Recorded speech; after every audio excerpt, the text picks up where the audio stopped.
hipótese Gaia surgiu no âmbito da ciência ecológica, algumas décadas atrás, pelo cientista britânico James Lovelock, um grande nome não só da ciência ecológica, mas da ciência de um modo geral, um polímata, como podemos chamar, né? Um camarada que gostava de investigar diferentes ramos do conhecimento científico, estudou medicina, ciências atmosféricas, química. Portanto, tinha esse olhar abrangente sobre a natureza, esse olhar sistêmico sobre a natureza. Quando começou algumas investigações com a microbiologista Lynn Margulis, ambos começaram a desenvolver essa chamada hipótese Gaia, que muito simplificadamente aponta que a vida e os sistemas abióticos não vivos do planeta Terra se regulam entre si. Ou seja, não existe só uma camada viva da biosfera isolada dos outros elementos, rochas, águas, ar.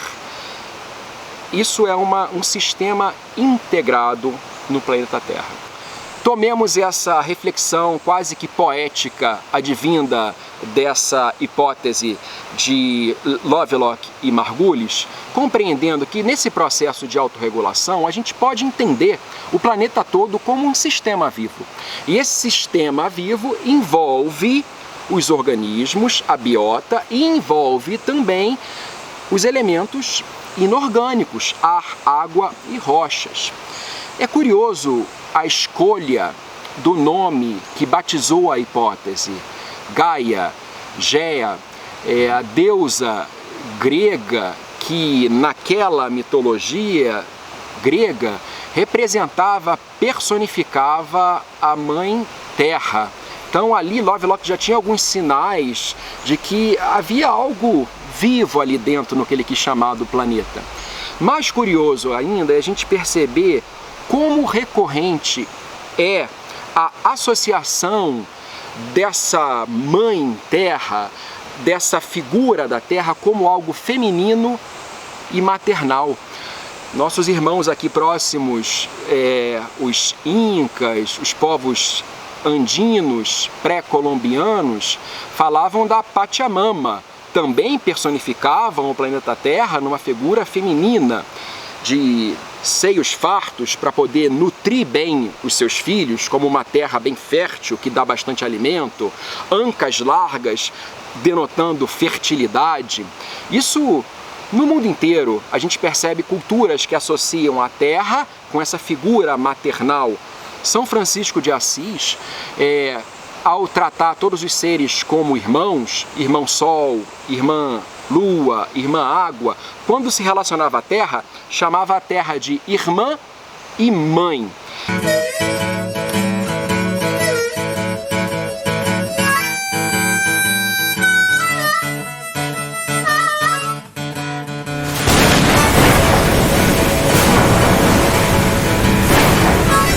Eu tenho a interpretação que o problema não é nós que temos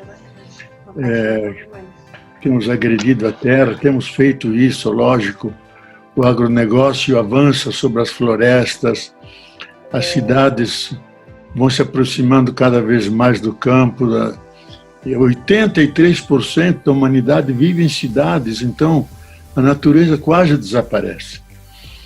E aí, lógico, esses bilhões e bilhões de vírus e bactérias que existem na natureza, eles perderam o habitat, derrubamos as árvores deles, e aí eles pulam em cima de nós.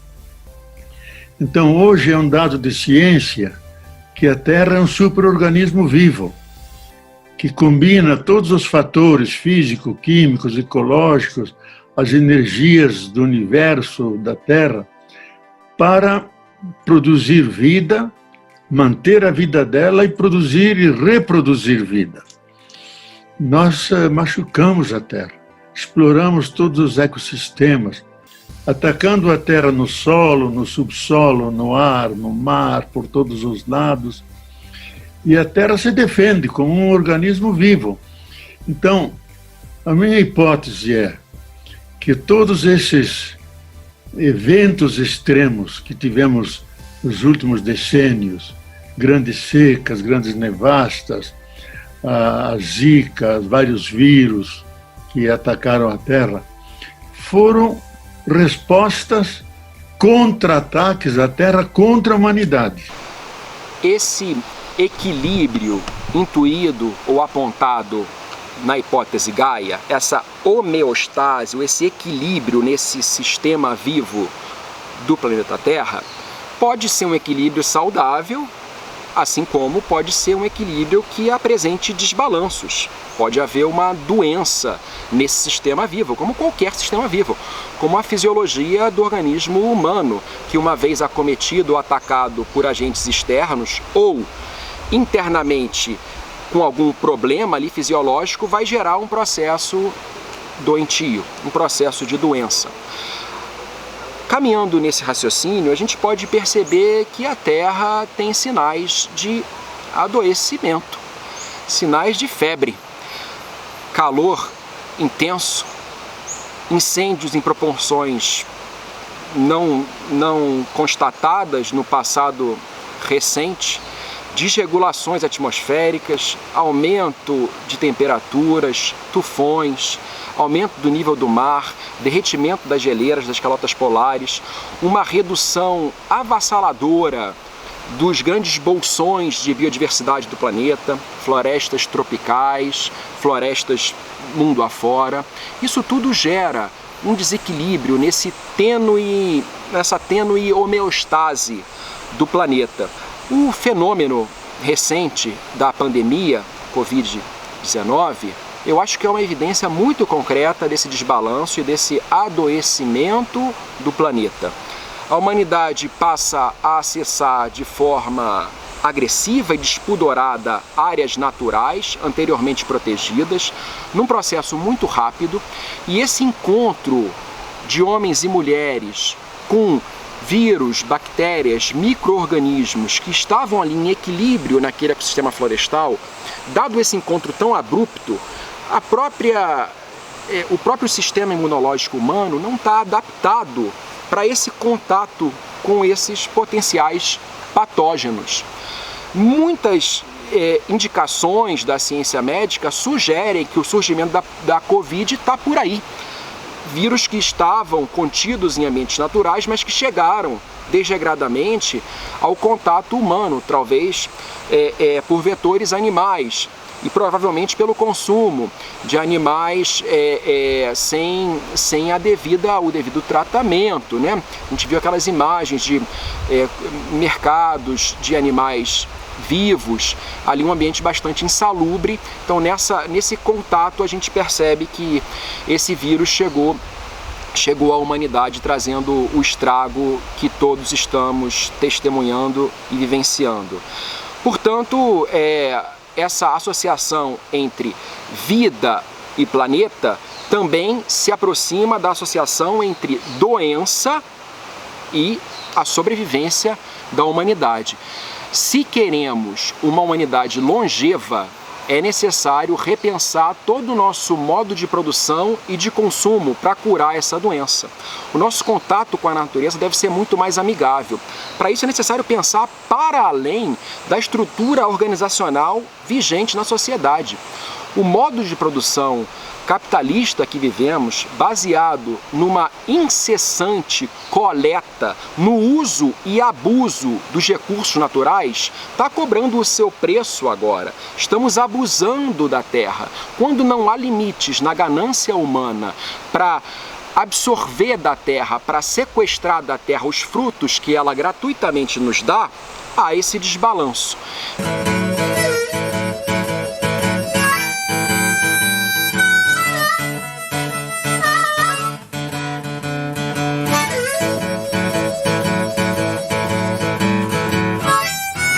Assim, pensando, né, nas consequências do que a gente está vivendo na pandemia e pensando que chegando ao número de 200 mil mortos em janeiro de 2021, o Brasil vive, especialmente em relação à história da pandemia até aqui, né, desde o início de 2020, vive o grande desafio de enfrentar o negacionismo como um problema que atrapalhou em todos os aspectos a nossa retomada, né, econômica, a nossa retomada em termos de saúde pública.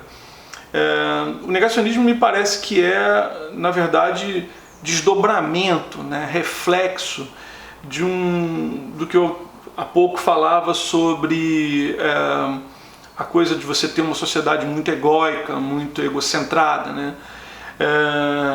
Porque ela é capaz de, para atender os próprios interesses, negar tudo, né?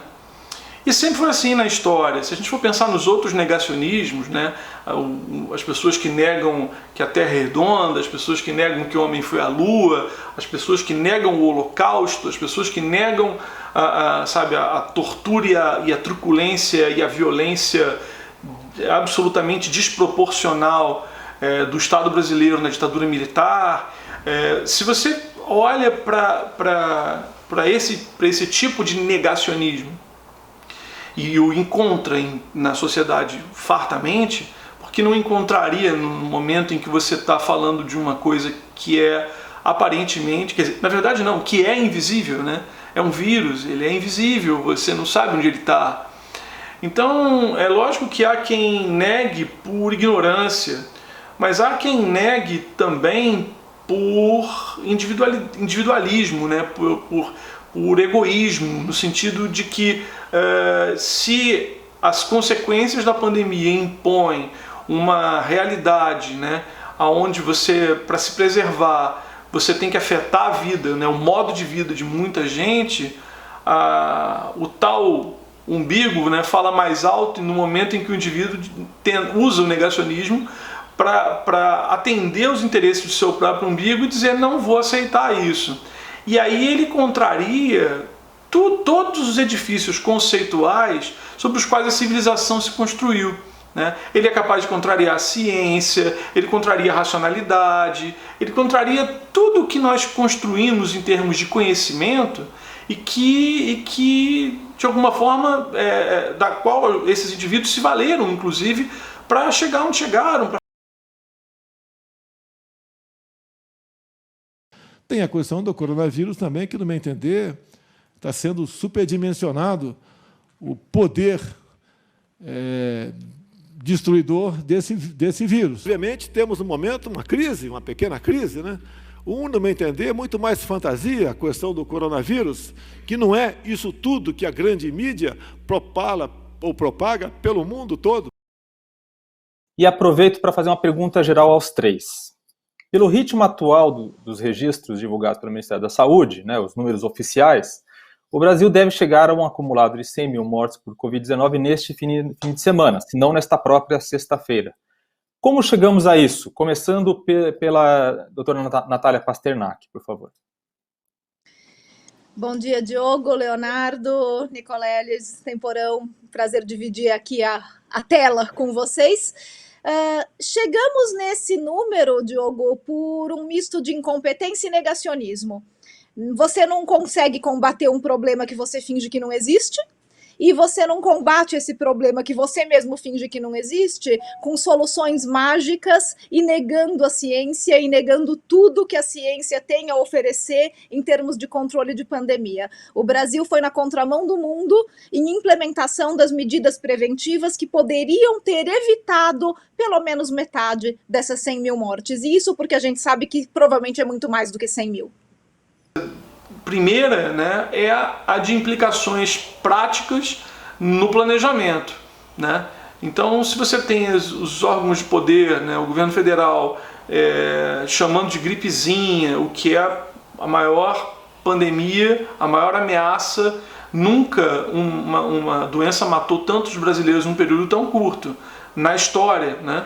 Então, se você diz que é uma gripezinha e que não é nada demais, e que quem perece é um fracote, né, frouxo e outras coisas. Se você tem essa narrativa oficial do governo federal, e a partir do presidente, mas também a partir de seus seguidores, né, de primeira ordem, de primeira hora, Você tem, na verdade, junto com isso, por adesão, em termos de fenômeno de opinião pública, uma quantidade enorme de pessoas que também vai construir essa negação, e isso vai se estabelecer, na verdade, não como algo pontual, né, de ação prática para esses indivíduos, mas para todos, porque o que está se estabelecendo é uma disputa, né, uma grande disputa de discursos, onde de um lado você tem cientistas dizendo que precisa de isolamento social, que é o único meio de você conseguir conter esse avanço, e do outro lado você tem outras narrativas que continuam focadas nos seus próprios interesses, dizendo que não pode ter distanciamento social, que não pode ter lockdown, que não pode ter isolamento, porque se tiver a economia vai parar e as pessoas vão falir.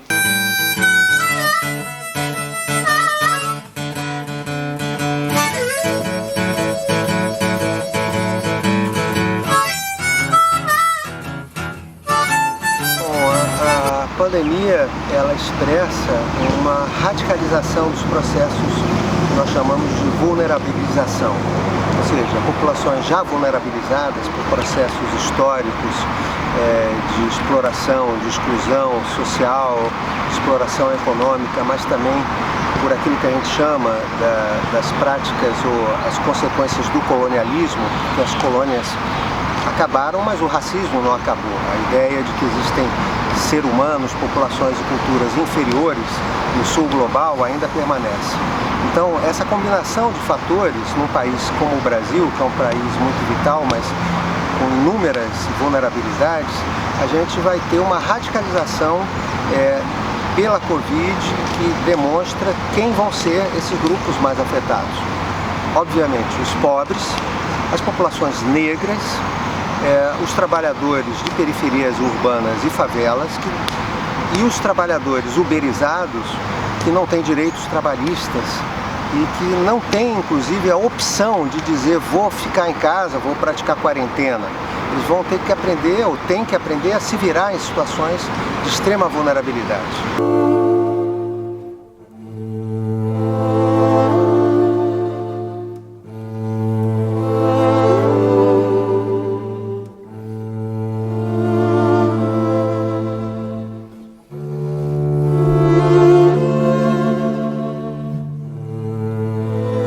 Não é à toa que todos os dados sorológicos mostram que quanto mais pobres, maior o índice de contaminação. Quanto mais presente na periferia é a área estudada, maior o número de mortos pelo coronavírus. O Brasil ganhou mais de 2 milhões de moradores de favela no último ano. Não é ético que os brasileiros moradores de favela tenham que escolher entre a fome e o vírus. Não é ético isso. Grupos vulneráveis são aqueles que têm situações de risco mais intensificadas e também a possibilidade de prevenir ou de atuar frente ao problema é reduzidos. Então, se a gente não tem política de prevenção, não tem política de controle e não tem assistência médica, esses grupos são os grupos que são mais vulneráveis. Eu, inclusive, tenho trabalhado com a ideia não de grupos vulneráveis, mas sim com grupos vulnerabilizados e processos de vulnerabilização para indicar que são processos históricos que estão relacionados a explicar por que os negros são mais vulneráveis, as mulheres, diante de uma sociedade patriarcal e machista, ou por que de indígenas e quilombolas, porque pobres, moradores de periferias e favelas, ou seja, há todo um processo histórico que explica essa situação do vulnerável, e o fato, eu prefiro vulnerabilizado, porque essas pessoas são sujeitos ativos, políticos, que precisam se organizar e lutar para adquirirem a liberdade e os direitos que eles têm acesso ou deveriam ter e enfrentarem as injustiças. Então a ideia de vulnerável às vezes dá uma ideia de passividade, de que o Estado ou os grupos mais fortes vão conceder, empoderar e oferecer políticas públicas para que esses grupos reduzam a sua vulnerabilidade. Não é isso. Essas pessoas se organizam, elas lutam contra injustiças e elas fazem alianças com parceiros que são efetivos. O novo coronavírus, com a Covid-19, ela trouxe um grande mal, uma grande mazela muito mais que o ataque à saúde física das comunidades indígenas, mas sim a saúde espiritual. Devido ao Covid-19, a nossa comunidade e as demais comunidades fomos muito afetados, né? Não só no sentido socioeconômico, né, financeiro, mas também no sentido espiritual, porque não por meio ou por medo das recomendações colocadas, impostas pelo homem branco, mas por uma questão nossa mesmo, de proteção, de evitar aglomeração. A gente tem alterado algumas datas, deixado de praticar alguns rituais milenares da gente, né, buscando, está contribuindo, né, com o cessamento desta pandemia. Então a gente tem evitado, né, ele alterou nosso calendário sagrado de muitos povos. Em relação aos indígenas, é muito importante dizer que historicamente eles sempre foram um grupo vulnerabilizado. Eles são vulnerabilizados fundamentalmente não apenas pelo capitalismo que constrói barragens, que tem a mineração, o garimpo, a destruição pelo desmatamento, a exploração dos madeireiros, palmiteiros. Eu tenho trabalhado atualmente há alguns anos com os Munduruku, no Tapajós, no Pará, e a gente verifica todos esses processos de desenvolvimento e de exercício de atividades econômicas que são totalmente desrespeitosos. Mas além disso existe um problema que a gente chama da continuidade do colonialismo. A modernidade considera os indígenas, como outras populações do sul global, ontologicamente inferiores. Pode ser exótico, pode ser interessante, quase como um museu vivo, mas no fundo são seres inferiores. E o ideal é que eles se modernizem e no médio prazo deixem de ser indígenas, deixem de ser índios. Esse é o sonho da modernidade em relação aos povos e comunidades tradicionais.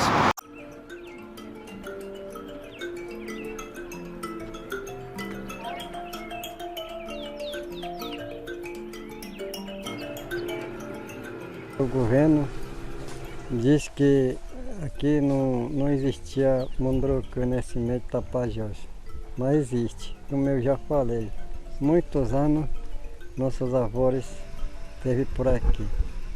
Antes de Ribeirinho morava aqui, porque nessa época dos nossos avós não existia branco por aqui morar à beira desse Tapajós.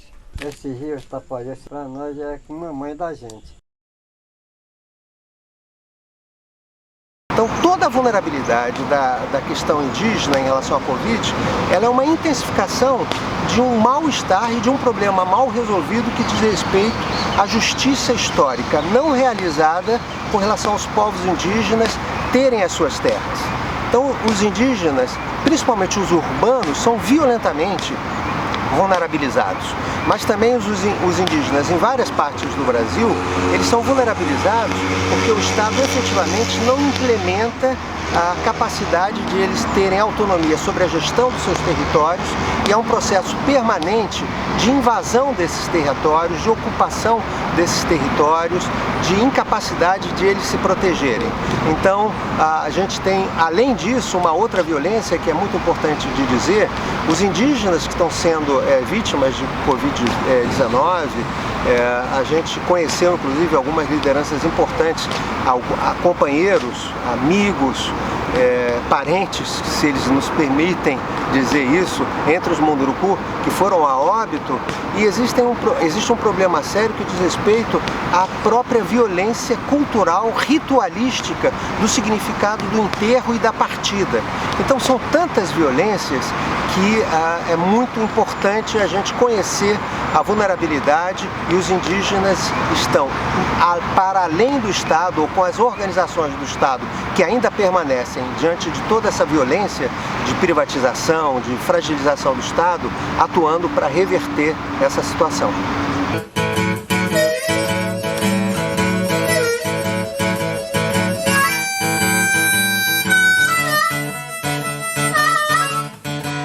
E é muito importante então pensar que quando a gente fala da politização na pandemia, que a maneira como os diferentes interesses vão sendo articulados, né, em prol de uma ideia, né, do que é o benefício do meu comportamento, a gente descobre que também não há apenas uma politização no sentido da defesa de uma ideia que parece ser adequada para todos, né? Eu descubro que há também um certo alinhamento de ideias, né? De pessoas que vão se alinhando, como em tudo, não apenas em relação à pandemia, é assim em relação a tudo. Propriedade privada, direitos. Estamos face a uma crise mundial de saúde sem precedentes nos 75 anos da história das Nações Unidas. As pessoas sofrem, estão doentes e assustadas. Uma recessão mundial, que pode vir a ter uma dimensão nunca vista, é cada vez mais uma certeza. Este é um momento que exige políticas coordenadas, decisivas e inovadoras por parte das economias mais desenvolvidas.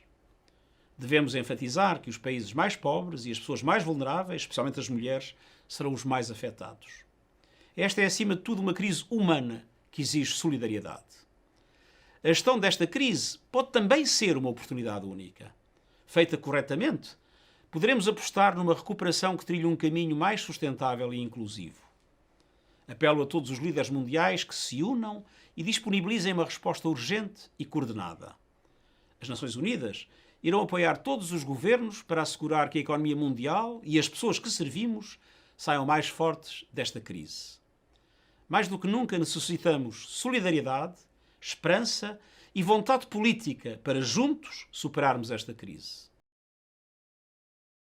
Agora, quando você vê que a pandemia veio e ela ampliou o nosso olhar sobre esses alinhamentos e essas posições ideológicas e políticas, né, a gente também descobre que a partir desses alinhamentos há um conjunto inimaginável de desdobramentos que são reveladores de mazelas anteriores da sociedade, né? Então você vai dizer, por exemplo, que a maneira como as pessoas tratam com descaso, né, o vírus ou o contágio, você vai dizer que isso é algo isolado da relação que as pessoas têm, por exemplo, com a desigualdade social, com a fome, com a ausência de moradia, com a precariedade do sistema de saúde? Não, né? O que a pandemia fez foi, na verdade, criar condições para que se ampliasse, né, o foco, né, para os nossos problemas mais evidentes e históricos, né? Depois de politizar a pandemia de Covid-19, principalmente a origem do vírus, a quarentena e o uso de máscaras, o Brasil se tornou o único país do mundo a transformar a vacina numa questão eleitoral. Essa deformação ficou evidente com a suspensão da atual fase de testes da Coronavac, determinada pela Anvisa ao constatar-se a morte de um voluntário. Em países menos polarizados, isso seria um problema científico a resolver. No Brasil, transformou-se numa questão política a explorar.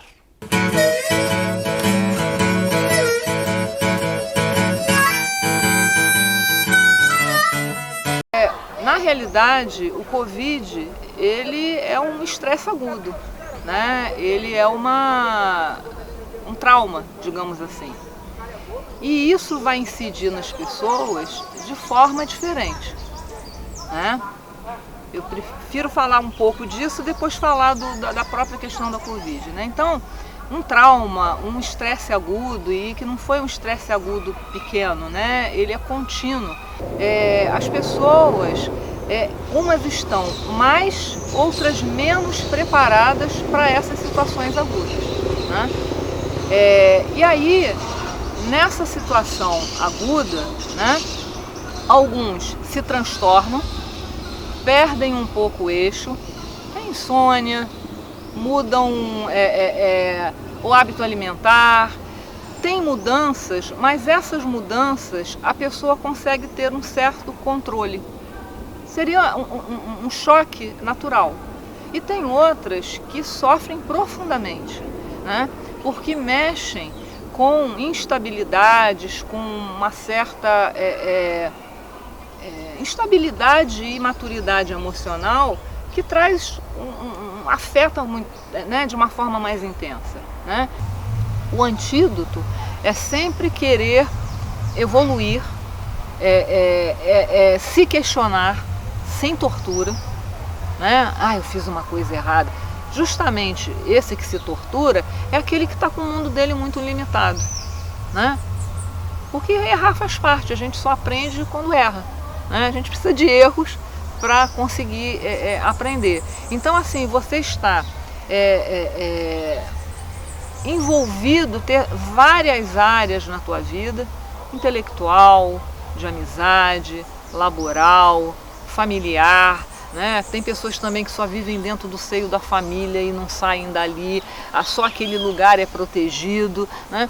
Quanto mais a gente se abre às situações novas, mais anticorpos a gente adquire. Primeiro, o Covid, ele mexeu muito, né, por ser uma doença desconhecida, por ela trazer uma insegurança profunda pelo seu desconhecimento, o risco de morte ser muito alto, desconhecido, né? E desde o início, porque ela veio lá da China, né, já com essa roupagem de que os mais afetados seriam os profissionais de saúde. Então isso trouxe um pânico muito grande nos profissionais de saúde. Bom, qual é a vacina psíquica, né, para a gente conseguir enfrentar situações adversas e situações adversas extremas, né? É uma coisa simples de falar e muito difícil de fazer, né? Na realidade, é você estar se trabalhando, né, o tempo todo, ou seja, estar expectante, né, diante não só da vida, mas diante de si mesmo. É a gente poder se questionar, né, diminuir o número de certezas. É interessante porque, assim, quando a gente diminui o número de certezas que a gente tem sobre o mundo e sobre a gente mesmo, a gente consegue enfrentar melhor as instabilidades, né? Então, quanto mais a gente... E é um ciclo virtuoso, porque quanto mais a gente se questiona e se abre para novas atitudes, novas formas de pensar, novas compreensões, mais a gente se fortalece. Nós somos diferentes, problemas vão nos afetar. Agora, quanto mais fortalecido, né, quanto mais a gente conseguir lidar com a novidade, com as inovações, com as coisas que surgem na vida da gente, a gente vai ter que lançar mão de um repertório antigo para criar um novo, mais forte a gente vai estar.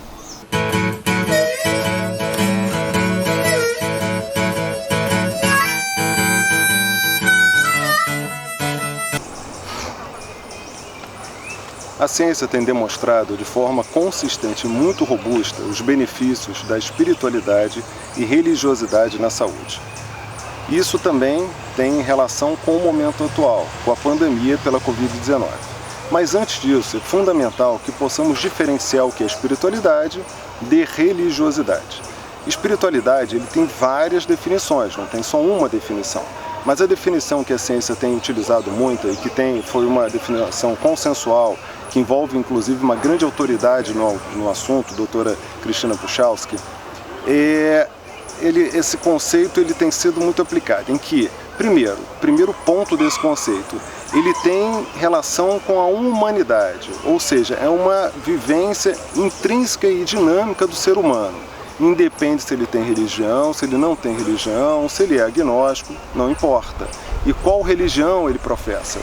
Esse é o primeiro ponto. Segundo ponto, em que expressa a busca de sentido e propósito. Sentido tem relação com o que cada um de nós busca, procura, de acordo com os nossos valores, de acordo com o que tem significado para cada um de nós e de acordo com a nossa biografia. Então, essa busca de sentido é muito importante. E propósito quando é acima do eu, ou seja, quando eu faço algo que transcende o eu, por uma causa maior, por outras pessoas. Então, o outro pilar é sentido e propósito. E a outra, como cada um de nós vivencia a conexão consigo próprio, conexão com outras pessoas, conexão com o momento atual, conexão com algo que é superior, que é sagrado, conexão com o transcendente. Então a espiritualidade tem 3 pilares que são muito importantes. Primeiro é para todo mundo, segundo é a expressão de sentido e propósito, e terceiro é a conexão. A religiosidade é como cada um vivencia, pratica, expressa a sua religião. Ela tem dois pontos que eu acho muito importantes. Primeiro, se ela é intrínseca ou é extrínseca.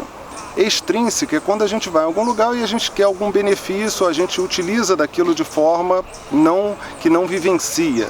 Mas a mais importante de todas é a intrínseca. Intrínseca é quando a religião está dentro de nós. Nós vivenciamos a religião no nosso dia a dia. Os preceitos religiosos, inclusive a busca de virtudes, perdão, gratidão, que são grandes impulsionadores de bem-estar.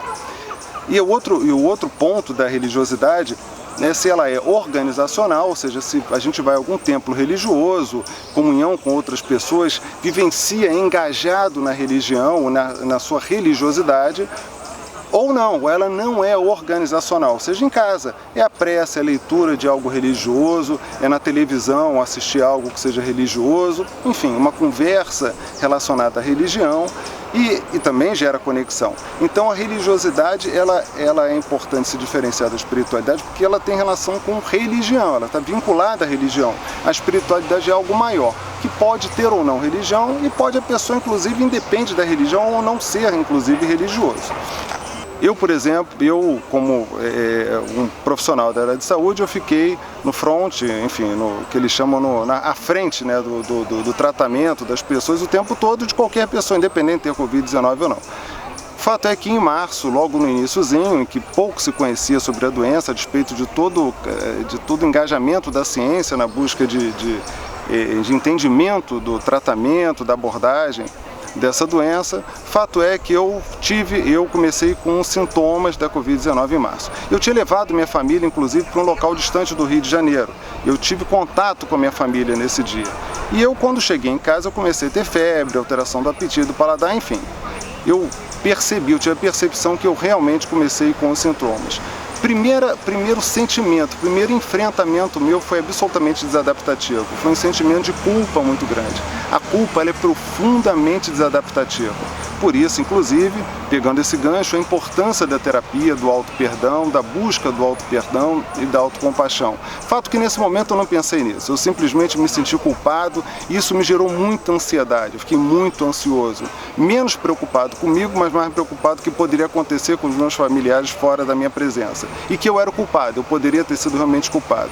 Isso me fez não conseguir dormir, vivenciar muita ansiedade, um mal-estar, uma percepção de mal-estar muito grande. Com o decorrer do tempo, isso daí eu comecei a procurar práticas que seriam mais adaptativas, ou seja, com o decorrer do tempo, com o decorrer dos dias, em que começou a se aproximar um período em que se sabia que era a piora da doença, ou seja, do 6º ao 10º dia, em que começou a me rondar as possibilidades de complicação, inclusive no 6º dia eu piorei, eu tive queda da oxigenação do corpo, e que várias pessoas falavam que as pessoas eram entubadas e do nada eram entubadas e ficava, enfim, que o desfecho era muito ruim. E aquilo ali eu tive que, na verdade, ter um autocontrole maior. Foi aí que eu comecei a buscar conexão, ou seja, o meu enfrentamento, que era um enfrentamento absolutamente desadaptativo, eu comecei a tentar torná-lo adaptativo. Essas estratégias, elas são cognitivas e comportamentais. O que é cognitivo? É como eu entendo aquilo ali. Qual o significado, como eu ressignifico um problema. Diante de uma situação estressora, eu tenho a possibilidade de ressignificar. Ou seja, aquilo ali, qual foi o significado que eu dei? Que seria aprendizado e que a partir daquilo ali eu poderia utilizar daquele meu momento, que era o momento de preocupação e de algum grau de sofrimento, em benefício posteriormente a outras pessoas. E que eu conseguiria vivenciar muito mais a empatia, ou seja, viver sob a percepção do outro, visto que eu estava vivendo naquele momento. Isso foi o cognitivo. E comportamental. Qual foi a estratégia comportamental que eu tive que me ajudou muito? Através, não só da leitura, muito menos, mas da música. Músicas que me traziam maior conexão. A busca de algo que é superior a mim, anterior a mim, e que poderia me auxiliar, porque eu não tinha nenhum controle da situação. E muitas vezes nós não temos nenhum controle da situação, em que a gente, na verdade, precisa de algo que seja superior a cada um de nós, e aí depende da crença de cada um. Isso é absolutamente individual, atua em cada um de nós. Como cada um vai dar um significado diferente ou vai ressignificar a situação estressora. Isso eu via muito, por exemplo, nos pacientes. Era muito comum, e tinha lá dentro da unidade, uma parte eles poderiam ficar com celular, é muito interessante isso. A conexão deles era, por exemplo, escutando a música religiosa, era escutando a pregação dentro do seu credo, da sua filiação religiosa. Outros optavam por rezar, lá não poderia ter visita. Então era muito importante a conexão dessas pessoas, que é o outro aspecto da espiritualidade, e nesse contexto deles com a religiosidade, com a sua comunidade religiosa, a conexão com a sua família, mesmo que não estivesse presente. Isso é muito importante. Por ora, isso ainda não tem uma comprovação direta. É importante isso. A ciência ela tem se dedicado muito a tudo isso. E é importante que nesse momento atual a ciência vem crescendo cada vez mais. E não só isso, não só vem crescendo, quando se fala em espiritualidade não pode se falar sem estar vinculado à ciência. A religiosidade, idem. Mas nesse impulsionar, nesse momento de pandemia em que a ciência vem se expandindo profundamente, não só isso, tem conseguido muitos aliados, que são aliados os brasileiros, em que estavam descrentes da ciência, descrentes do que se poderia produzir, do que poderia se beneficiar. E agora não, está trazendo os brasileiros como aliados da ciência, com a esperança crescendo, que é um outro fator que é muito importante, de beneficiador para cada um de nós, é a esperança. E o compromisso de cada um de nós fazer a sua parte, compromisso de cada um de nós atuar, tentar pelo menos atuar de forma diferente. Inclusive, é interessante que entre os benefícios da espiritualidade e religiosidade para aqueles que têm vínculo religioso, são os mecanismos fisiológicos, ou seja, como a espiritualidade, a religiosidade, ela impulsiona, beneficia o ser humano, o corpo, através de mecanismos fisiológicos. E esses mecanismos fisiológicos, entre eles, tem a imunidade. É muito conhecido, tem alguns trabalhos demonstrando que a espiritualidade, a religiosidade atua em vários mecanismos neurofisiológicos, melhorando a função imunológica, melhorando a diminuição de parâmetro, de marcador de inflamação, que é muito importante, que são negativos para o nosso organismo, melhorando a nossa resistência às infecções. Tem um autor muito conhecido dentro da ciência, em que envolve a espiritualidade, que é o Dr. Harry Connick. Ele é psiquiatra, ele é da Universidade de Duke, ele produz muito, publica muito, e ele tem um artigo recente que é muito interessante, que ele fala, é óbvio que ainda não deu tempo, não foi estudado diretamente a imunidade relacionada à Covid-19 e a benefício da espiritualidade. Mas ele faz uma extrapolação de estudos anteriores. Como esse binômio, religiosidade e espiritualidade, pode beneficiar, tem se demonstrado atuar em marcadores, diminuição, marcador inflamatório, e aumento em maior função de marcadores que são imunológicos, linfócitos, enfim, é algo mais específico. Isso, de certa forma, poderia ter benefício naquelas pessoas, na prevenção e, naturalmente, naqueles que têm doença.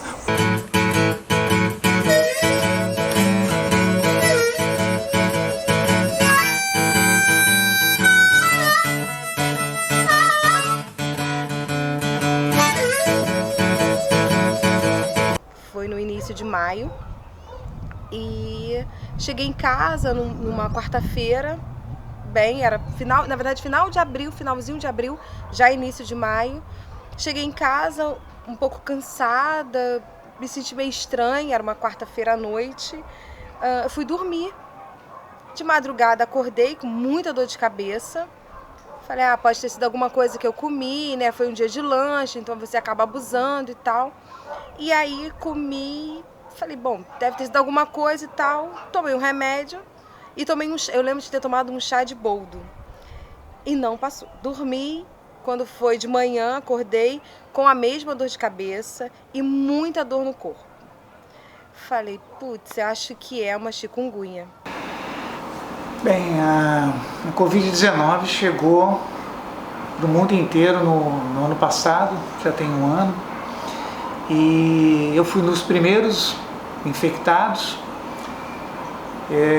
Eu tive alguns sintomas no final de abril e no início, evidentemente, conforme a primeira impressão que qualquer um tem, né, de ter um mal-estar, um pouquinho de dores no corpo, alguns sintomas leves. A primeira impressão é que um resfriado está chegando. E tal qual o nosso presidente fala, né, uma gripezinha. Foi início de maio, né? Eu não estava tendo contato com eles nenhum. E no início de maio, precisamente no dia 3 de maio, né, 2020, eu fui visitá-los, entregar alguns legumes na escada, que é o que eu fazia sempre. E eu senti o meu pai diferente, resfriadinho, né? E perguntei, ele falou que ele era normal, que ele sempre tem sinusite. E daí ele falou, sua mãe também tá. E eu, no meio de uma pandemia, eu tive certeza que não era aquilo. E me deu aquele susto. Eu fiquei muito assustada, ai meu Deus, foi a primeira palavra que eu disse. E eu falei, você tá sentindo falta de ar, alguma coisa? Não, não tô sentindo nada. E eu não estava entrando na casa deles de forma alguma, mas naquele dia eu entrei e perguntei de máscara e tudo, perguntei os sintomas, não, tá bem, tá tudo bem, teve febre? Não, tá falta de ar? Não. Eu falei, bom, então amanhã eu volto, isso era um sábado, eu falei, amanhã eu volto para ver como é que vocês estão, pra gente ir ao médico. Não, não precisa, meu pai não acreditou, minha mãe também não. Então, eu não afetou na Covid, mas continuo trabalhando. Mas meus filhos afetou, muitos vizinhos amigos meus morreram. Meu filho e minha nora estão desempregados. Minhas netas estão sem escola. Todos 5 estão sem escola, parados em casa. E tá aí, ó. A necessidade bateu a porta. Mesmo eu trabalhando, não está dando para aguentar com esse rojão de a minha casa e a casa do meu filho. Minha filha está trabalhando, porque ela trabalha por conta própria. Mas nem está trabalhando, porque tem dia que tem freguês, tem dia que não tem. Quer dizer, é eu para dividir para 2 casas. Tá complicado. Tem dia que dá vontade de sumir. Botar a mochila nas costas e ó, cair no mundo. Quando eu recebi a notícia que eu estava com Covid, foi muito de surpresa. Primeiro porque eu estava fazendo todos os cuidados, eu só saía de casa de máscara, saía quando tinha que sair, não ficava me expondo, não ia para lugar onde tinham muitas pessoas. Num domingo, no dia 3 de maio, eu estava na casa da minha avó, e que domingo normalmente eu ia para lá ficar com ela, e aí eu comecei a sentir uma dor no corpo, um cansaço e um sono muito grande. E eu pensei, o que está acontecendo? Mas eu de forma alguma achei que era o Covid. Então, o fato do caso da pandemia, né, que veio surgindo agora de fevereiro para cá, foi que nós ficamos sabendo, né? Então, em março foi aonde que nós paramos de trabalhar, porque os clientes não estavam mais com confiança de ir ao salão, com medo, né? E aí ficamos 6 meses praticamente em casa, sem referência de volta, né? A gente ficou só na expectativa. Enfim, essa história de pandemia aí só atrapalhou nossas vidas. Bom, a pandemia para mim, no primeiro momento, foi muito complicada, porque a gente na minha casa, eu, meu marido e até minha filha mesmo, a gente ficava olhando os noticiários todo o tempo. e aquilo estava gerando uma ansiedade horrível na nossa mente e prejudicando a gente, né?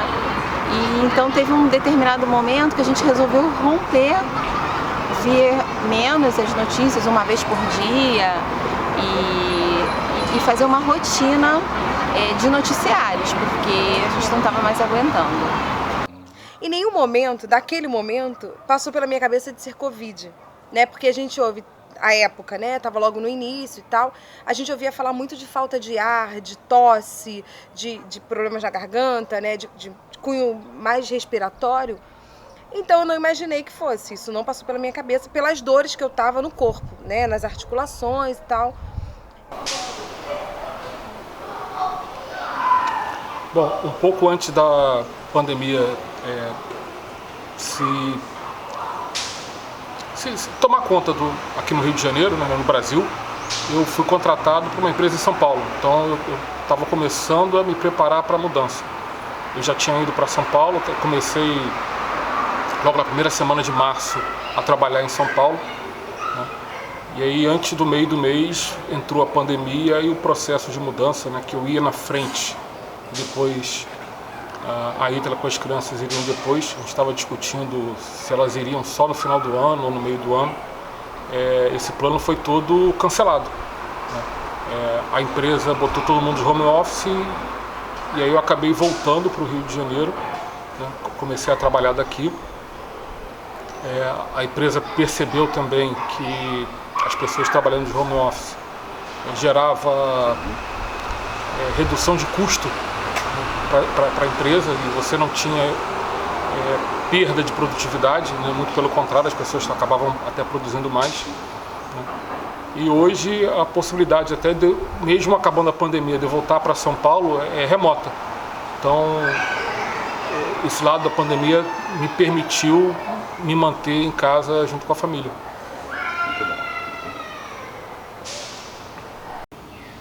Entendeu? Na área de clientela, a gente tivemos, assim, totalmente, ficamos sem cliente nenhum, né? Porque os clientes ficaram com receio de poder sair de casa devido a parentes familiares com alguns problemas de saúde, inclusive elas mesmas, algumas clientes também com dificuldade de saúde também. E com isso, né, as coisas foram ficando com muita dificuldade mesmo, dificuldade de saúde, dificuldade financeira. Muitas clientes também perderam confiança, né, de deixar nós, que são um profissional de unha, de cabelo, irem na casa delas. E lá no laboratório eu acho que também tudo era muito incipiente, né, Mário? Então a atendente que tirou o meu PCR, o material para PCR, colocou o cotonete no nariz, eu nem me senti incomodado, eu tenho a impressão que ela não colocou direito. Fato é que saí do laboratório, lâmina, lá em Botafogo, e já comprei um kit de remédios que a nossa amiga e pneumologista passou. E enquanto aguardava o resultado, eu fui tomando os remédios. No segundo dia veio os resultados pela internet, negativo, eu não tinha Covid. Mas estava se sentindo mal com os sintomas. Mas ainda continuava me sentindo até um pouquinho pior, e já com uma febrezinha já, mas os remédios começaram a fazer efeitos. Mesmo assim eu fui no domingo, aliás, não dormi de sábado para domingo. Quando foi 5h30 da manhã, nasceu um sol, eu falei, vou lá. Quando eu cheguei, meu pai estava com muita febre. Minha mãe estava nesse momento sentada na cozinha passando muito mal. Meu pai com muita febre. E aí eu falei, vamos no médico agora. Aí ele, não precisa, que eu preciso dormir. Meu pai era um pouco teimoso, coisa que diminuiu muito depois disso. Eu falei, vamos ao médico, pai. Não vamos. E aí eu falei, não, vamos, vou em casa, vou organizar tudo e vou levar vocês ao médico. Nesse meio tempo, na mesma hora que eu saí da casa do meu pai, eu recebi uma notícia que 2 vizinhos nossos, que é um casal, tinham falecido no mesmo dia, na madrugada de sábado. Aquilo me assustou mais ainda, eu fiquei aterrorizada. corri mais ainda para socorrer eles, fomos ao médico. A pandemia aqui pra gente, pelo menos pra mim no início,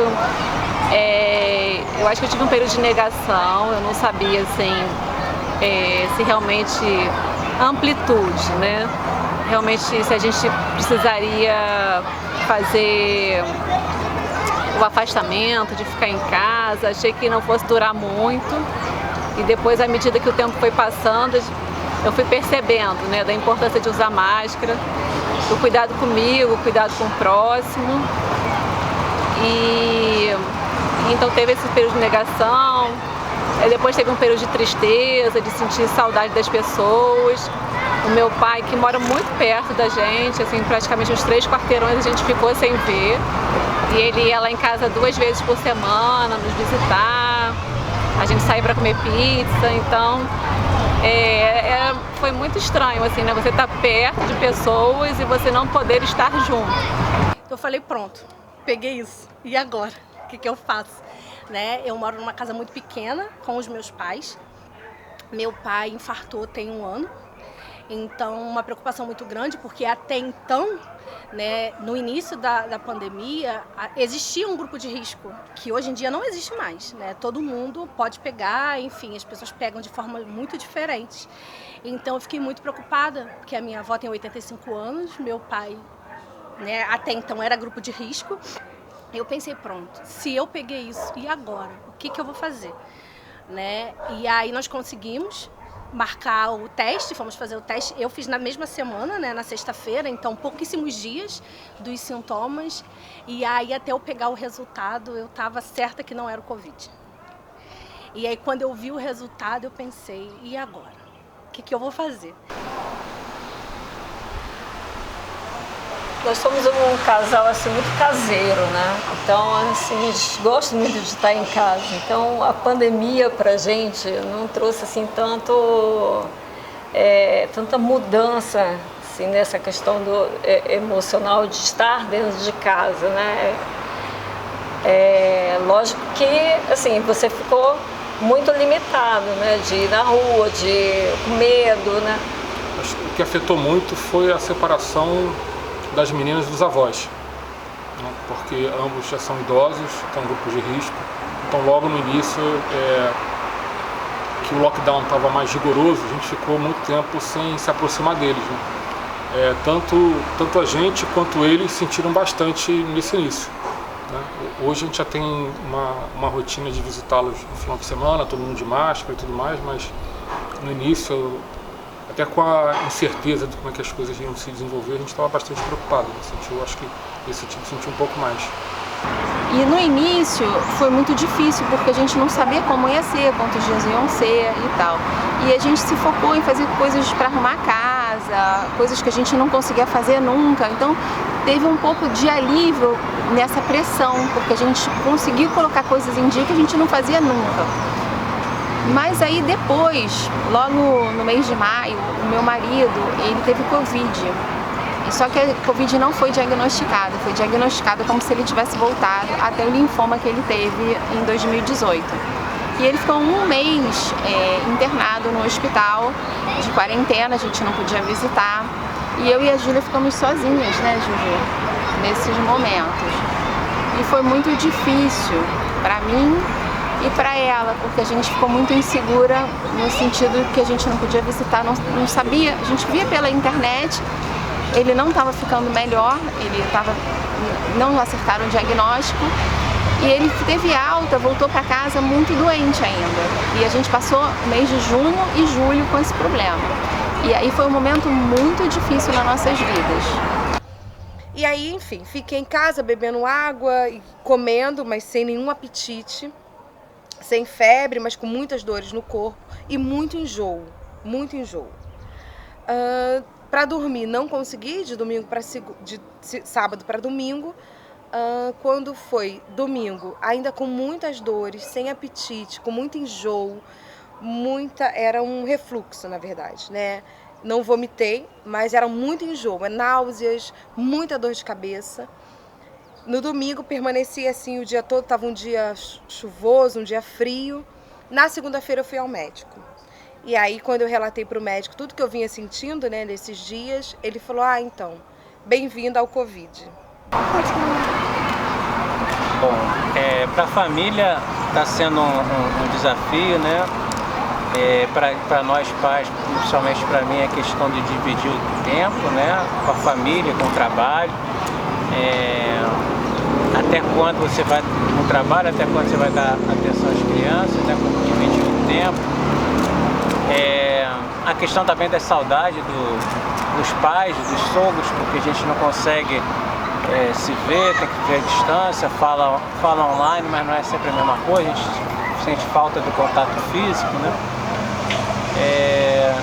Foi interessante que as crianças desenvolveram muito essa parte tecnológica, né? Desenvolveram muito, já sabem mexer com ferramentas que no passado elas não sabiam, né? Então desenvolveram muito essa parte, mas tem um lado positivo e tem um lado negativo, que as crianças agora vão ter que se readaptar à questão do convívio quando voltar presencialmente, mas eu acho que estamos avaliando aí como vai ser esse retorno.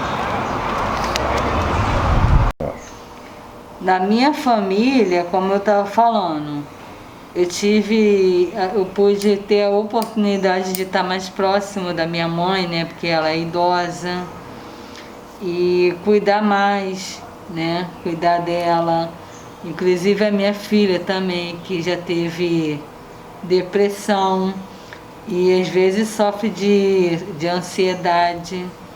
Isso foi muito bom, porque eu pude ficar mais próximo delas e dar um auxílio, né? Procurar ouvir mais um pouco o lado delas, porque coisas que eu não tinha tempo.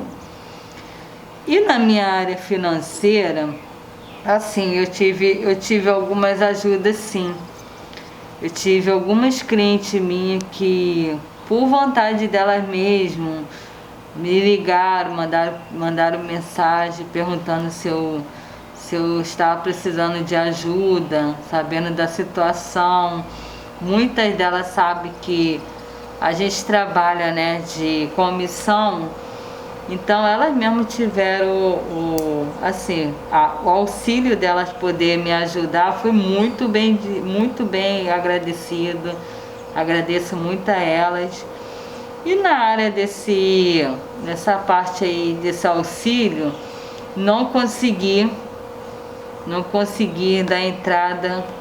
Muitas pessoas, graças a Deus, conseguiram. A minha colega também, que trabalhou comigo, conseguiu, até hoje ela está recebendo.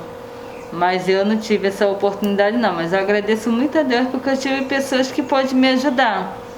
Me ajudou muito mesmo, entendeu? Mas quando eu comecei com os sintomas, eu na mesma hora já comecei a me isolar. Separei talher, prato, copo, comecei a deixar tudo separado, uma bucha para lavar tudo e fervia tudo que eu usava. E evitava ao máximo sair do quarto. Eu fiquei a maior parte do tempo dentro do quarto, só saí quando precisava tomar banho, ir ao banheiro de máscara. O restante do tempo dentro do quarto.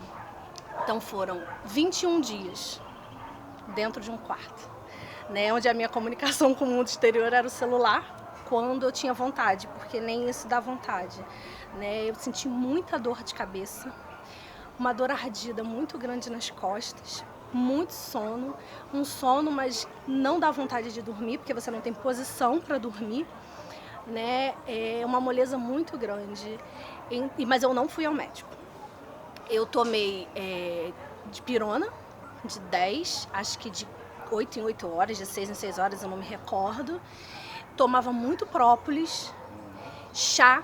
A minha mãe fazia chá de ervas, cada dia era um chá pior que o outro, mas foi o que fez a minha febre dar uma segurada, foi o que fez eu me recuperar, né? Conseguir me recuperar. Então aguardei uns 3, 4 dias até mesmo para comentar com a minha esposa. Passados os 4 dias, ainda tinha um pouco de dor nos cotovelos, começou a ficar um pouquinho de febre, fiquei a ter um pouco de febre, e aí claro, comentei com a Ana e disse: amor, olha, pode ser uma resfriada, mas eu estou tendo alguns sintomas. Eu fui para o Samaritano, Fiz a tomografia com uma prescrição da médica. E aí foi confirmada a Covid? E lá foi confirmado. Meu pai já estava com certo delírio. Eu vi, mas não quis acreditar. Minha mãe estava melhor, um pouco melhor. Chegou, fiz a tomografia, 50% do pulmão atingido, né? Minha mãe só com 25%. O meu pai teve uma indicação de internação, não aceitou, de jeito nenhum. Mas meu pai sempre foi assim. Minha mãe não precisou, vamos tratar em casa todos os remédios, medicações, foi o que a gente fez. Então, num momento eu pensei, não posso deixar eles sozinhos. Eu não podia ir para a casa deles porque não tinha o ar necessário, acho que não tinha eu não conseguiria cuidar deles lá. Trouxe os dois para minha casa. Até o momento eu não tinha tido, eu nunca fiz o teste, não sei se eu me contaminei ou não sei mesmo, mas eu sei que eu cuidei deles, perdi o medo de tudo para cuidar deles. Antes eu tinha muito medo de pegar o vírus, me isolei bastante, né? Me isolei muito, mas por eles eu abracei a causa e trouxe.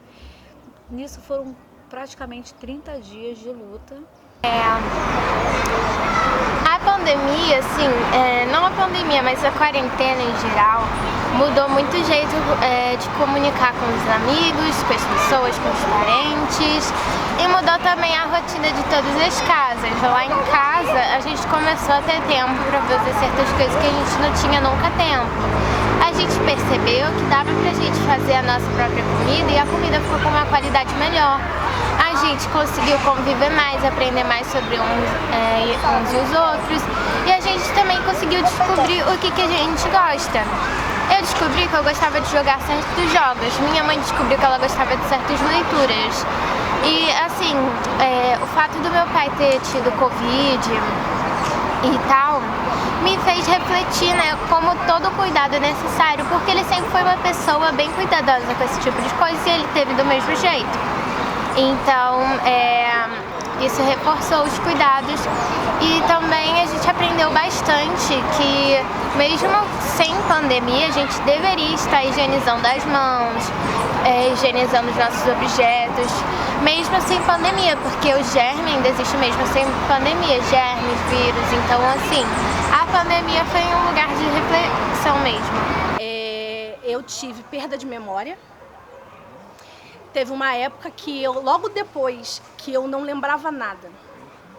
Eu estava estudando, fazendo pós-graduação, e eu tinha uma prova para fazer a prova final. No dia da prova final, parecia que eu nunca tinha estudado a matéria que ia cair. Então foi muito difícil. Quando eu parei e vi que eu não tinha mais memória, eu pensei, agora o que eu faço da minha vida? Mas enfim, foi um desafio, né, o tempo todo, você se aceitar de uma nova forma, né, porque você muda. Hoje em dia minha memória já está bem melhor, né, já voltei, já recuperei, mas a minha agilidade mental não está a mesma, né, eu tenho ainda dificuldade de fazer muitas coisas ao mesmo tempo, coisa que eu fazia, né, hoje em dia eu tenho dificuldade. Acho que é isso. E o medo da reinfecção. Cada vez que a gente escuta que as pessoas se reinfectaram, é um desespero. Porque passar por isso tudo de novo, Deus me livre, assim, ninguém merece, sabe? Mas em momento algum eu briguei e eu perguntei por que eu me contaminei. Não, muito pelo contrário. Eu agradecia todos os dias por eu estar respirando. Todos os dias eu agradecia. Obrigada por eu estar respirando, me proteja para que eu saia disso logo, o mais rápido possível. Acho que é isso.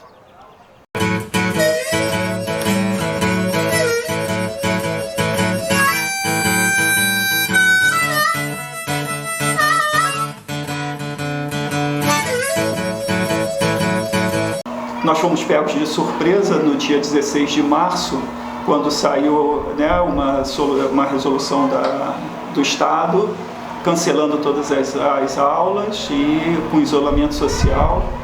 E nós tivemos uma semana para resolver o problema do ensino.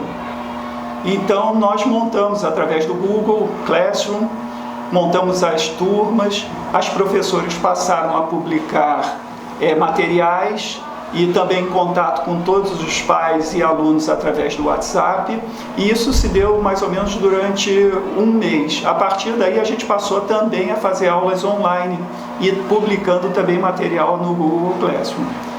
Esse ano começamos a nossa aulinha, tudo numa boa, crianças agradáveis, um trabalho maravilhoso, quando de repente nós tivemos que parar por causa da pandemia. Mas nós paramos achando que a gente ia ficar em casa uma semana, 15 dias e retornaremos ao nosso trabalho. Mas não foi bem assim não.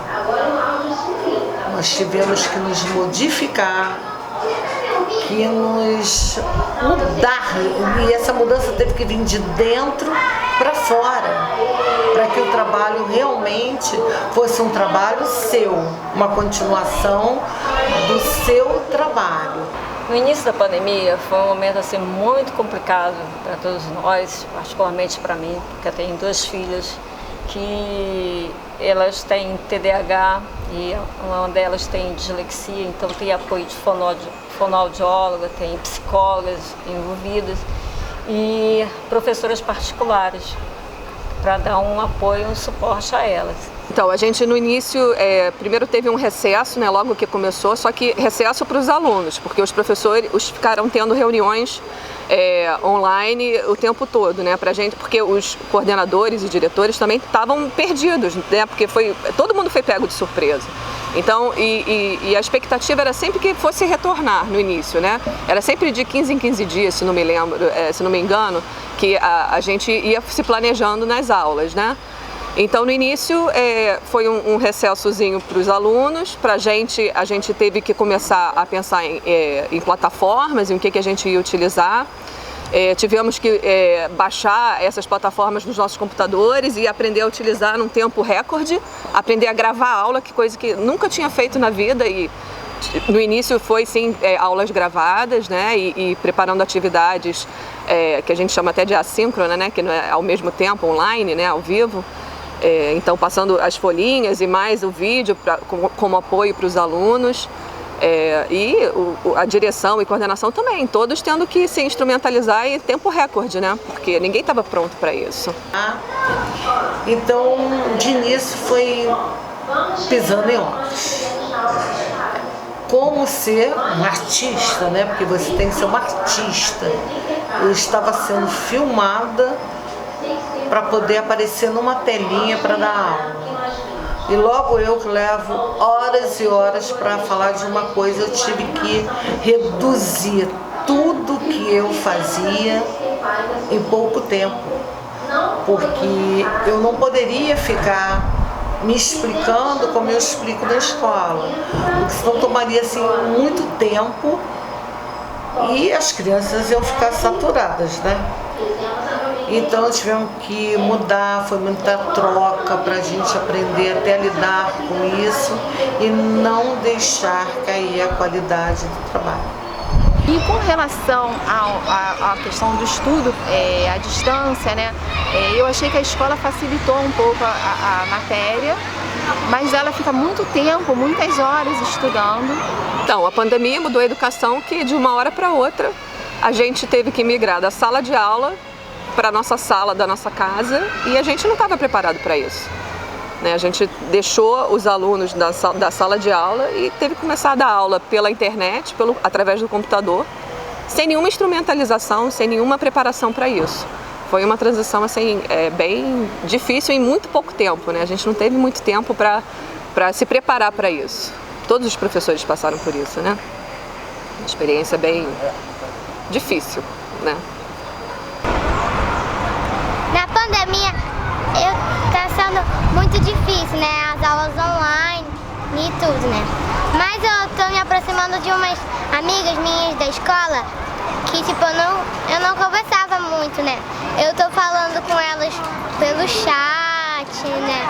Tô conversando, já fiz várias reuniões. A escola, ela também estava se achando, né? Os professores estavam se estruturando na escola em ver uma forma No início eu fiquei desesperada com a escola porque assim, eles jogaram muito material para as crianças estudarem. E, nitidamente, a menor não conseguiu dar conta. Ela até hoje ela está devendo deveres para a escola, porque a carga horária que dela não estava calibrada da escola. Eles foram calibrando ao longo do tempo. Hoje eu posso dizer que está tranquilo. Está um cenário muito diferente do que foi março, abril, maio. Né? A família entrou nesse momento com assim, uma função essencial, né? Principalmente de criança pequena, porque as crianças pequenas precisam de ajuda, não tem como, eles não vão conseguir imprimir a folhinha que precisa ser feita ou ter a disciplina de estudar o capítulo tal. Né? Então, assim, os pais tiveram realmente que se dividir nesse momento entre o trabalho profissional, que também estão fazendo em casa, e o auxílio das crianças. E eu acho que é nesse momento que assim, a gente vê o valor que eles têm que dar para o nosso trabalho. Porque é o que a gente faz na sala de aula. E eles veem, assim, a criança, principalmente as pequenas, eles olham o ambiente virtual e falam assim, nossa, que coisa mais caótica. Mas a sala de aula é aquilo. É um que vira para trás e fala com um amigo, que pede o lápis emprestado, que deixa cair. Enquanto isso, o professor está lá explicando, aí você fala, fulaninho, presta atenção, olha aqui, não sei o quê. E você tem que ficar chamando a atenção o tempo todo, né? E dar o auxílio porque não consegue abrir o livro. Né? Eu estou falando dos pequenos, né? Os maiores não. Os maiores, eles já se autogerenciam melhor, então não, eu acho que a demanda é só para, na verdade, você ver se eles realmente estão seguindo o protocolo, né? Fez a atividade, mandou a avaliativa, você está estudando, você fez o dever de casa, né? É mais nesse sentido. Mas, assim, a função dos pais em estar ali verificando se os alunos estão realmente aprendendo, eu acho que foi essencial. Tive muita ajuda das minhas mães, que no início também foi muito difícil para elas. Elas tiveram que se reinventar também e a maioria cuida da sua casa e das suas crianças e tem outros filhos. De repente elas tiveram que modificar aquela situação todinha para poder estar junto comigo na hora do meu trabalho. E eu só tenho a agradecer, porque elas foram pessoas assim incríveis, que não me interromperam em nada, e quando elas tinham uma dúvida, elas deixavam para falar depois, igual na escola. Elas nunca interrompiam o meu trabalho para chegar a sentir, é isso, é assim, como que eu faço para isso, eu faço para aquilo. Não, a gente conversava sempre após a aula. De algumas coisas que eu pensava antes. Eu não gostava que ela tivesse muitas horas de tempo de tela, mas ela foi obrigada a ter tempo de tela, porque se ela não tivesse tempo de tela, ela não ia estudar, não ia brincar. O pior de tudo foi a brincadeira. A gente levou muito tempo, uns 2 ou 3 meses, para entender que a brincadeira dela agora ia ser pela tela. Então eu comecei a deixar ela jogar, porque eu não deixava ela jogar só no final de semana. E isso foi um sistema que ela teve que criar com as amigas, eu tive que dar uma força, pedir para uma mãe deixar jogar, outra mãe e tudo mais. E ela faz tipo um sistema de rodízio ainda que imperfeito para conseguir jogar com as amigas e ter algum relacionamento social. Então, o social na pandemia, o familiar teve uma crise, mas melhorou. E o social a gente ainda está aprendendo com ele. É um processo complicado porque nós somos uma escola tradicional, como todas as outras escolas, não estavam preparadas para esse processo, entre aspas, eletrônico, né? Então, começamos a adquirir equipamentos, notebooks, webcam, para a gente poder prestar um serviço de qualidade. E foi muito bem aceito pelos pais, né, que também tiveram uma carga grande nisso daí para acompanhar, né, com o ensino remoto. Mas eu digo que o ano não foi perdido. A gente conseguiu dar todo o conteúdo, né, sempre com alguma perda, mas para o próximo ano a gente sempre vai revisar esses pontos logo no início para que a criança tenha, né, um desenvolvimento bom e o aproveitamento também. Nessa quarentena, sabe, eu tô muito com saudade dos meus amigos, dos meus professores. Eu também mas os meus pais, os meus amigos do prédio. Essa aula online dá muita vontade da gente ver os outros. Tipo, ver assim, presencial. Eu ia ficar muito feliz se voltasse às aulas.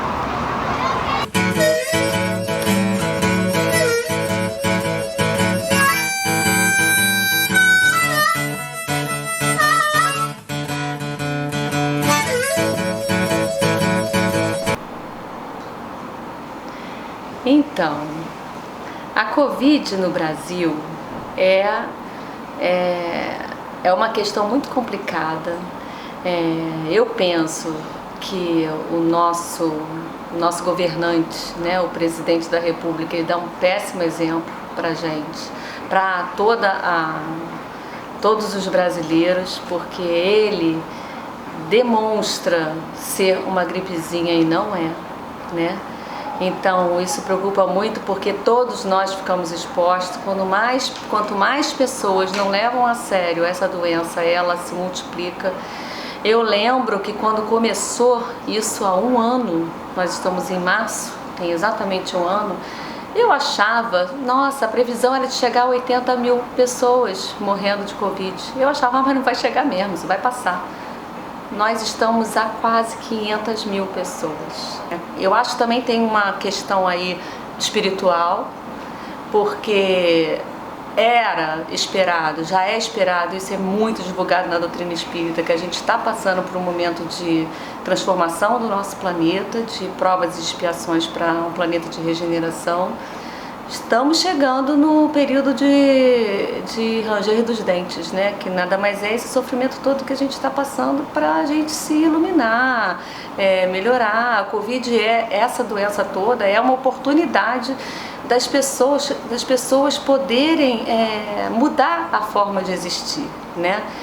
Graças a Deus não veio uma guerra, mas estão morrendo tantas pessoas quanto numa guerra, né? E essa transformação está acontecendo, né? É um momento da gente aproveitar para poder lidar melhor com a convivência com as outras pessoas, né? Aumentar a solidariedade. Então, se a gente não está bem, nós estamos isolados da nossa casa, mas olha o conforto de cada um, né? É muito fácil eu ficar isolada na minha casa com meu emprego garantido, o ar-condicionado, piscina no play. Mas e as pessoas que estão na rua, e as pessoas que estão perdendo os filhos, perdendo a família toda, não têm acesso a hospitais? É uma coisa muito complexa isso, é muito complexo. Eu me preocupo e me sinto culpada de estar num momento desse com tanto privilégio, né? E a minha mãe com Alzheimer, os primeiros, velhinha, né? Os primeiros sintomas dela foi que ela parou de andar, quer dizer, ela já não andava, mas ela andava com apoio. Mesmo com apoio, ela parou de andar e parou de se relacionar. Ela conversava, mesmo que dentro da viagem dela de conversa, ela parou de conversar. Eu entrei em pânico, minha mãe com esses sintomas, fomos todos para a casa da minha mãe e levamos ela para a Clínica São José. Lá ela fez o exame e foi detectado que ela estava com Covid e foi internada. Foram dias de muita agonia, foi muita dor, foi muito difícil. Porque imagina um paciente sozinho, sem a família. 18, 20 dias. 18, 20 dias, passando por esse caos. A minha mãe gritou lancianamente quando ela teve que colocar um acesso, e é um acesso que você levanta o braço para pegar uma veia profunda. Quando teve que botar a alimentação enteral, que tem que passar pelo nariz, ela gritou muito também. É assim, uma coisa muito difícil. E a cada troca, ela sentia muita dor no corpo, a cada troca de fralda, a cada banho, tinha que virar, ela gritava. Eu pedi a Deus, por favor, força para suportar essa situação. E assim que ela acabava de trocar a fralda, vinha a equipe para tirar raio-x. Acabou, dormiu, vim aqui para fazer um exame de sangue, que toda hora tinha exame de sangue, não aguentava mais. Eu lá cheguei ao ponto de falar, raio-x, agora não. E aí eu fiquei no hospital com ela enquanto minha irmã chegava no Brasil. Foram 5 dias sem revezar. O médico falou que a gente também não poderia ter revezamento, porque não poderia ficar circulando pessoas, saindo e voltando da ala Covid, né? Da ala Covid, que era o olho do furacão. 5 dias sem dormir. 5 dias sem dormir. Porque a minha mãe era uma criança, 3 aninhos de mentalidade, né? Ela não estava entendendo, devido ao Alzheimer, por que ela estava com aquela coisa no nariz. Eu não podia deixar ela tirar, porque se tirasse caía a oxigenação caía abaixo de 90 fácil, se tirasse. Então foram 5 noites segurando, porque eu não queria também que ela ficasse amarrada. E aí teve vários procedimentos de furar, todo dia tinha que furar ela umas 3 vezes, já não tinha mais veia. Então ela gritava, foi uma coisa horrorosa esses 18 dias. Quando eu saí do hospital, minha mãe faleceu. É muito difícil, porque são detalhes que você passa. Primeiro, a gente decidiu em família que a gente não ia entubar minha mãe. No momento que não tinha mais jeito, todos os recursos da semi-intensiva de colocar a máscara de oxigênio já não estavam mais sendo suficientes. Ela estava no máximo de oxigênio, naquele vento na cara, número 15, acima de 15 tinha que ir para UTI. Se ela fosse para UTI, a gente não poderia ir.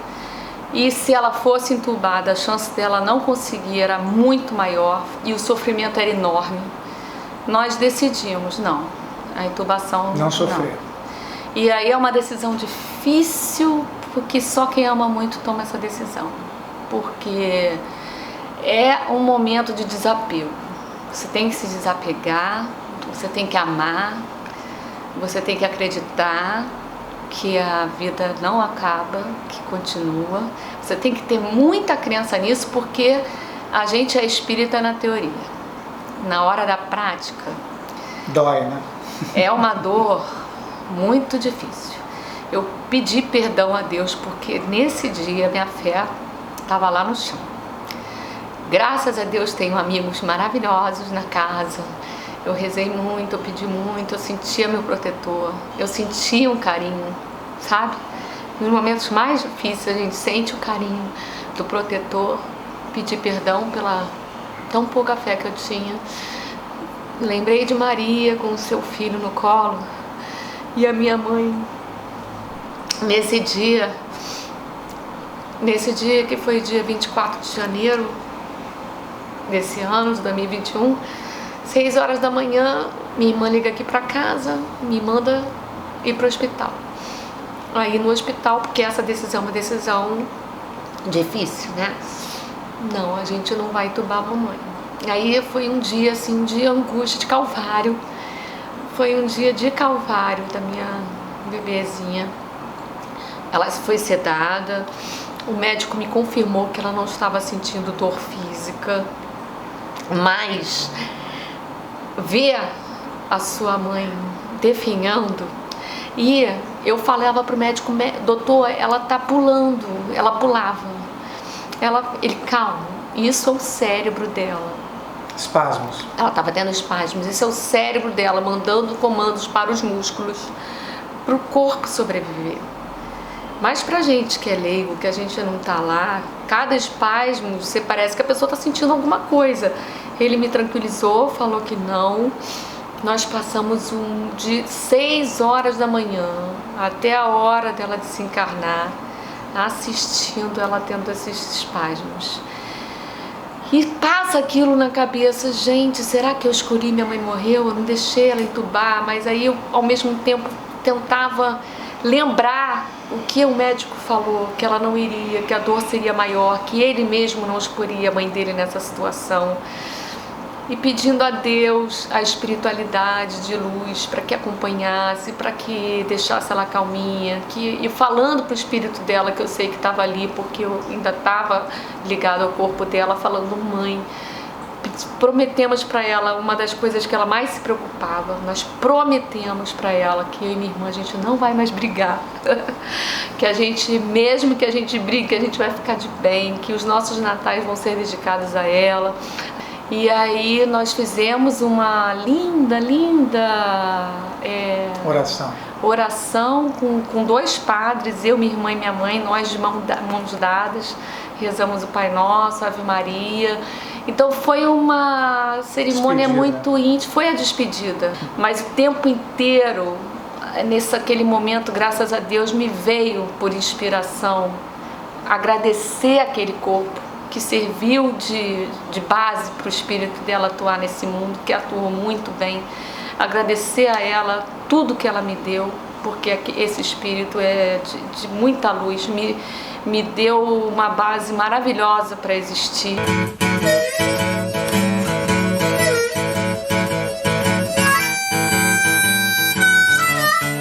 Então, nesse momento atual, eu vejo como sendo um momento impulsionador da ciência. Quando se fala em ciência, se fala nesse binômio espiritualidade e religiosidade e na busca de cada um de nós por esse aspecto da espiritualidade, que é a vivência intrínseca e dinâmica, a conexão consigo próprio, a conexão com outras pessoas, a conexão que cada um julgue que é sagrado, que é transcendente. Essa busca é muito importante e ela pode ser um promotor de um benefício social, ou seja, na medida em que a gente tem uma conexão com outras pessoas, começa a desenvolver mais a empatia, a escuta. Escutar é diferente de ouvir. Ouvir quando a gente ouve qualquer barulho, qualquer som. Escutar é quando direciona, a gente se direciona ao outro. E quando a gente escuta, a gente pode ter uma atitude compassiva, ou seja, em direção, em benefício do outro.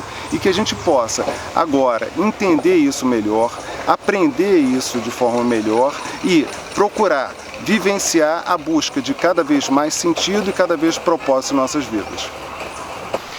É difícil ter muito otimismo em relação à mudança substancial da humanidade por conta da Covid-19. Talvez sejam necessários, inevitáveis, novos riscos tão graves ou mais graves quanto a Covid para alertar a humanidade. Entretanto, algumas pessoas já vão surgindo, aparecendo, refletindo, ganhando consciência para essa necessária mudança civilizacional. Vejamos, não é só uma mudança tecnológica, não é só mudar a nossa forma, a tecnologia que lidamos com a natureza, não é só uma mudança científica, é uma mudança da própria civilização humana, que se encontra nessa encruzilhada, rumo a um futuro mais ecológico ou rumo à ruína decorrente dessa degradação. A escolha está nas nossas mãos e é uma escolha cujo chamamento é urgente para que tomemos nossa opção. Nós não estamos sozinhos, nós estamos interligados e nós precisamos nos unir, nos apoiar. E não é só a comida, é o amor, é a dedicação, é a ligação, é a mensagem, é uma flor, é um olhar. Faz isso. Graças a Deus. Então, uma coisa que está mexendo muito comigo é essa questão do cuidado com a natureza, né? Eu tenho praticamente certeza que assim, o que está acontecendo no mundo hoje é fruto do desequilíbrio que o homem está causando na natureza. Então, assim, a gente tem que repensar essa forma de consumo, a forma de cuidar do nosso planeta, né? Então, é importante a gente refletir que essa pandemia nos indique para um novo normal, diferente do normal antigo. Voltar ao padrão de consumo e de produção que tínhamos antes da pandemia significa não entender nada da lição que a Terra está nos dando. O normal antigo era um normal doentio e agora a Terra exibe isso pra gente.